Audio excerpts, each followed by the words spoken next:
बिस्मिल्लाहिर्रहमानिर्रहीम। लाखों करोड़ों दूध नबी पाक सल्लल्लाहु अलैहि वसल्लम पर और उनकी आल पर। भारत के अंदर जो इस वक्त रोना धोना है आईएसआई चीफ के दौरा काबुल को लेकर के, उसके ऊपर आपको तफसील के साथ आगाह करूंगा कि भारतीय इसको किस तरह से रिपोर्ट कर रहे हैं, एक्स पेंटागन ऑफिशियल्स ने क्या अपना गुबार किस तरह से निकाला है और किस तरह से उन्होंने आईएसआई को एक दहशतगर्द तंजीम करार देने की बात की है और किस तरह से उन्होंने आईएसआई चीफ को, जनरल फैज हमीद को दहशतगर्द करार दिया है। और आपको ये भी बताऊंगा कि उन्होंने इस दौरे को इस तरह से रिपोर्ट किया है, वो ये समझते हैं कि आईएसआई चीफ का दौरा काबुल बुनियादी तौर पर तालिबान को हुकूमत साजी में मदद फराहम करना था। और तीसरी और अहम चीज़ जो आपको बताऊंगा वो ये है कि मुल्ला अब्दुल गनी ब्रदर के मुतालिक उन्होंने लिखा है कि वहां पर उनका आपस के अंदर क्लैश हो गया है। उस क्लैश के नतीजे के अंदर मुल्ला अब्दुल गनी ब्रदर शदीद जख्मी हैं और शदीद जख्मी होकर वो पाकिस्तान के अंदर जेर इलाज हैं। इन तीन अहम बातों को आज आपके साथ मैं शेयर करूंगा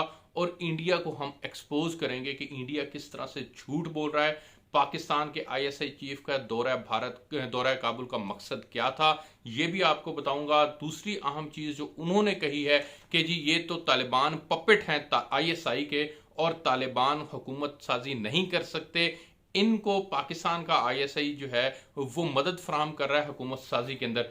तीसरी और अहम चीज इसके अलावा जो मैं आपके साथ शेयर करना चाह रहा हूं वो है कि इन्होंने कहा है कि तालिबान को हर तरह की मदद फराहम की गई है कि वो एक इलेक्टेड हुकूमत को ख़त्म कर सकें। और उसको उन्होंने 15 अगस्त का जो कू उसको करार देते हैं, वो कि जो कू हुआ है अशरफ गनी साहब जो वहां से भागे हैं उसके पीछे आईएसआई बुनियाद है। ये तमाम चीज़ें इन्होंने अपने वेबसाइट के ऊपर टाइम्स ऑफ इंडिया ने ऑफिशियली रिपोर्ट किया है। एक्स पेंटागन ऑफिशियल को बुनियाद बनाया है जिनका नाम है माइकल रॉबिन, उनकी तरफ से भी ऑफिशियली इन्होंने डिक्लेयर किया है कि जनाब ये रीजंस हैं। अब आते हैं पहली रीजन के ऊपर कि आईएसआई चीफ के मुतालिक इन्होंने कहा कि ये दौरा काबुल उन्होंने भारत कह रहे हैं कि दौरा काबुल उन्होंने इसलिए किया है ताकि वहां पर हुकूमत साजी के अंदर मदद फराहम की जा सके, ताकि क्योंकि तालिबान पपेट हैं, उनको हुकूमत साजी का नहीं पता, वो तो इक़्तिदार के अंदर भी नहीं आ सकते थे। आईएसआई की मदद से वो इक़्तिदार के अंदर आए हैं और अब आकर हुकूमत साजी में उनके इख्तलाफात हो गए हैं और उन इख्तलाफात को ख़त्म करने के लिए आईएसआई चीफ ने दौरा किया है। आपको शटअप कॉल दे रहा हूं, मैं भारत को शटअप कॉल दे रहा हूं कि ऐसा कुछ नहीं है। पाकिस्तान आपके लिए, आपके अलावा वो तमाम ममालिक, जिन ममालिक के लोग वहां पर मौजूद हैं इस वक्त और वो इवैक्यूएशन चाहते हैं, निकलना चाहते हैं, जिसमें अमेरिका है, नेटो के पूरे दीगर ममालिक हैं, आपने वहां पर जो अपना सफारत खाना कायम किया था और उस सफारत खाने के साथ मुल्हिका जो आपकी कार्रवाइयाँ थी, रॉ की कार्रवाइयाँ थी, और उसमें आप लोग जो पाकिस्तान के खिलाफ जहर उगल रहे थे वहां पर बैठ के, पाकिस्तान के अंदर जो दहशतगर्दी कर रहे थे, बलोचिस्तान के अंदर जो दहशतगर्दी कर रहे थे, उन तमाम कार्रवाइयों को जो आपको धचका लगा है, उसमें जो आपका बचे कुछ चंद एक गलीज लोग वहां पर रह गए हैं। मैं बड़ा सख्त जुमला इस्तेमाल कर रहा हूं क्योंकि इन्होंने, भारत ने अफगानिस्तान की सरजमीन इस्तेमाल की है पाकिस्तान के खिलाफ। उन लोगों को निकलने के लिए पाकिस्तान अब रास्ता फराहम करेगा। आईएसआई चीफ इसलिए वहां पर गए हैं क्योंकि इस वक्त अमेरिका के जो जेर कंट्रोल था काबुल एयरपोर्ट, अब वो अमेरिका के जेर कंट्रोल नहीं रहा और अमेरिका ने ये बाकायदा तौर पर रिक्वेस्ट की है कि किसी तरह से भारत अफगानिस्तान से लोगों को निकालने में पाकिस्तान मदद फराहम करे।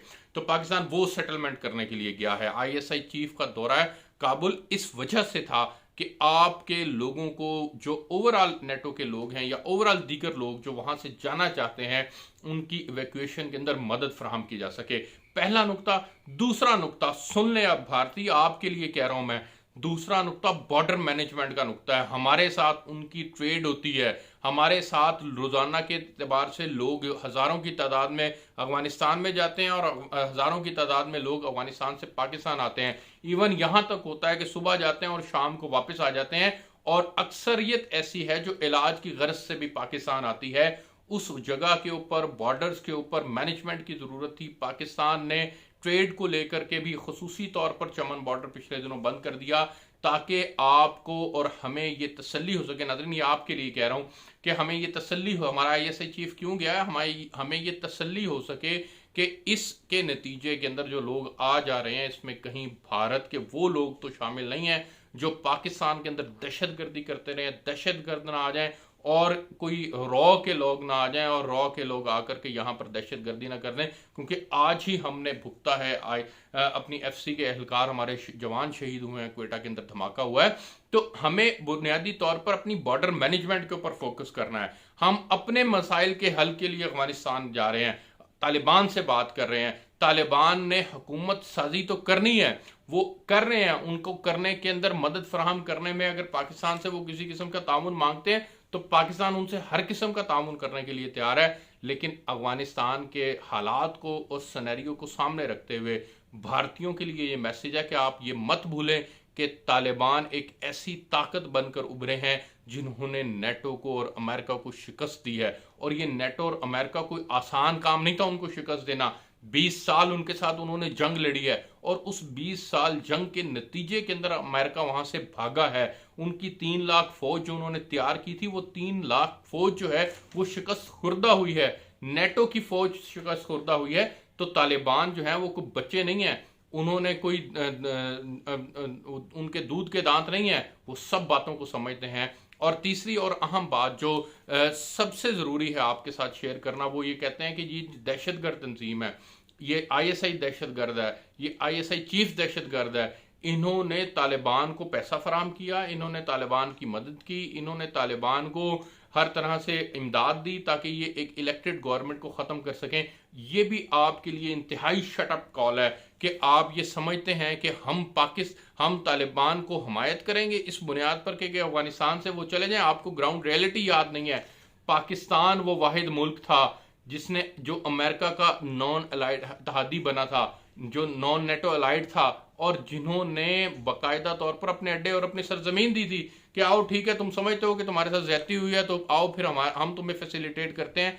और हमारी ही वजह से अमेरिका अफगानिस्तान के अंदर मौजूद था। आपको ये बातें भूल गई हैं। हमारे 1.5 अरब डॉलर के करीब जो है वो हमारा खर्चा हुआ है। हमारा पाकिस्तान का 70 से 80 हज़ार के करीब हमारी जानें जो हैं वो गई हैं इसके अंदर। ये वॉर ऑन टेरर तो हमने लड़ी है, आप तो लड़ ही नहीं सकते थे। आप कैसे ये क्लेम कर सकते हैं कि जनाब हम पाकिस्तानी जो हैं वो अब तालिबान को लाने के अंदर किरदार अदा कर रहे हैं? तालिबान खुद अपने पाँव के ऊपर चल कर आए हैं।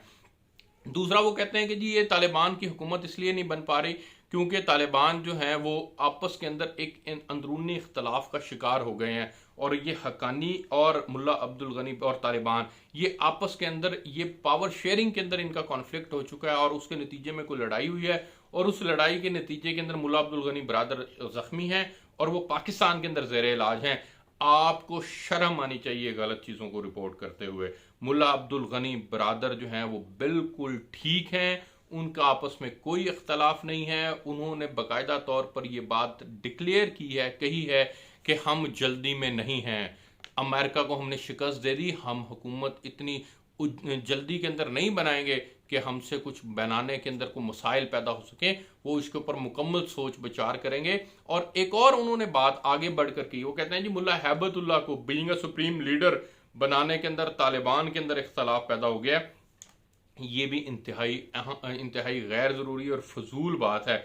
दूसरा और सबसे जो मैं समझता हूँ कि अहम है समझना, वो ये है कि जनरल फैज़ हमीद ने एक इकोनॉमिक रीजंस भी हैं अफगानिस्तान का दौरा करने की, काबुल का दौरा करने की।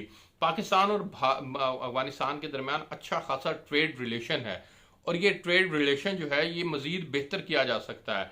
पाकिस्तान अफगानिस्तान की तामीर नौ के लिए और अमन में किरदार अदा करने के लिए भी सरगर्म है और इसलिए भी वहां पर पाकिस्तान गया है। चाइना भी सरगर्म है और पाकिस्तान भी सरगर्म है और आपको इस बात को समझना होगा। आप कहते हैं आपने हमारे लिए, हमारी एजेंसी के लिए नोटोरियस का लफ्ज़ इस्तेमाल किया, आपको शर्म आनी चाहिए कि पाकिस्तान की उस एजेंसी को आप नोटोरियस कह रहे हैं जो खित्ते के अंदर अमन के लिए किरदार अदा कर रही है। और ये बात आपको ये बात आपको समझ लेनी चाहिए कि पाकिस्तान की एजेंसियों का किरदार नोटोरियस नहीं है। पाकिस्तान की एजेंसियों का किरदार जो है वो हर एतबार से पूरी दुनिया के अंदर अमन को कायम करने के लिए किरदार है। ना कि हम तो ये चाहते हैं कि भारत भी जो गैर इंसानी रवैये अपनाए हुए है, कश्मीर के अंदर जो गैर इंसानी रवैये अपनाए हुए अपने भारतीयों के साथ, किसानों के साथ जो गैर इंसानी जो अक़लियतों के साथ वहाँ पर किया जा रहा है, भारत इस किरदार को भी जो है वो ख़त्म करे। हम तो आप लोगों के लिए भी कोशिश करते हैं, फ़िक्रमंद रहते हैं। और इंडिया को जो एक और बड़ी अहम तकलीफ़ है नाज़रीन, जो समझने की है, वो ये है कि इंडिया जो है वो बड़ा तकलीफ़ में है कि उसकी एक तो सारी की सारी $3 अरब की इन्वेस्टमेंट ज़ाया हो गई। दूसरा, उसने जो अफगानिस्तान के अंदर सोचा हुआ था कि वो वहाँ से पाकिस्तान के खिलाफ सरजमीन इस्तेमाल कर रहा था मुसलसल, वो आपका सिलसिला ख़त्म हो गया। तीसरा, अब आप ये चाह रहे हैं, आप पाँव पड़ रहे हैं, मिन्नत कर रहे हैं तालिबान की कि किसी तरह से तालिबान जो हैं वो आपको हमायत दे दें, आपके साथ खड़े हो जाएं। लेकिन आप ये भूल गए हैं कि तालिबान आपको पसंद नहीं करते, तालिबान आपके किरदार को पसंद नहीं करते। तालिबान जानते हैं कि आपने अफगानिस्तान के अमन को ख़राब करने में किरदार अदा किया है। तालिबान ये जानते हैं कि आप पंजशीर के अंदर वहाँ पर जो मुज़ाहमती फोर्सेस है उसकी मदद कर रहे हैं। ये तमाम चीज़ें जो हैं ये तालिबान जानते हैं, और तालिबान आपके इस किरदार को कभी भी तस्लीम नहीं करेंगे। मुझे इजाज़त दीजिए, आपके साथ ये तमाम चीज़ें रिपोर्ट करना बहुत ज़रूरी था। आप मुझे अपने इस यूट्यूब चैनल से इजाज़त दीजिए। इसका ज़रूर ख्याल रखिएगा, इसको लाइक भी कीजिएगा, शेयर भी कीजिएगा। आपसे नए वीलॉग के साथ मुलाकात होगी। अल्लाह हाफ़िज़।